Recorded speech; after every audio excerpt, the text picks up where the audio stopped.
Poems అంటే per oral endoscopic మయోటమీ. కొన్ని తిండి గొట్టానికి సంబంధించిన ప్రాబ్లమ్స్ వస్తూ ఉంటాయి. ఎక్కడైతే మనకి తిండి గొట్టం అంటే ఒక ట్యూబ్ లాంటిది. ఈ ట్యూబ్లో మనకి ఏదైతే గోడలో డిఫరెంట్ లేయర్స్ ఉంటాయో, ఈ తిండి గొట్టానికి కూడా డిఫరెంట్ లేయర్స్ లాగా ఉంటాయి.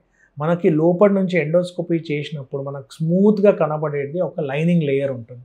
దాని కిందల మన సిమెంట్ ఎట్లయితే మనకి ఒక గోడకి సిమెంట్ లేయర్ లాగా ఉంటుందో, ఈ తిండి గొట్టానికి మధ్యలో ఉన్న లేయర్ని సబ్మ్యూకోజా అంటాం. అండ్ లాస్ట్లోకి వచ్చే లేయర్ని మసిల్ అంటాం. ఏదైతే మనకి బ్రిక్ లేయర్ ఉంటుందో గోడలో, అట్లా మసిల్ లేయర్ అనేది మన తిండి గొట్టంలో ఉంటుంది. సో కొన్ని కండిషన్స్లో ఏమవుతుంది అని అంటే, ఈ మసిల్ లేయర్ అనేది చాలా ఎక్కువ ఓవర్ గ్రోత్ అయిపోయి మనం తినడం అనేది ఇబ్బంది జరుగుతూ ఉంటుంది. సో ఈ పేషెంట్స్లో ప్రత్యేకంగా సర్జరీ లేకుండా ఎండోస్కోపిక్ ప్రొసీజర్ ఏదైతే ఉంటుందో పర్ ఓరల్ ఎండోస్కోపిక్ మయోటమీ అని అంటాం. ఈ పోయం ప్రొసీజర్ చేసి ఈ ఎక్స్ట్రా గ్రోత్ అయ్యే మసిల్ని మనం కట్ చేయడం జరుగుతుంది. సో ట్రెడిషనల్గా ఈ కండిషన్ని అకలేసియా కార్డియా అని అంటాం.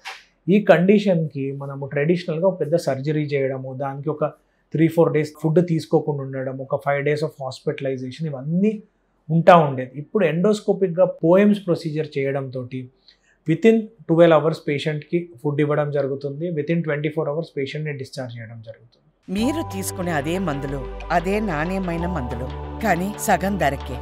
అవును, మెడ్ ప్లస్ బ్రాండ్స్ పై 50 to 80% తగ్గింపు.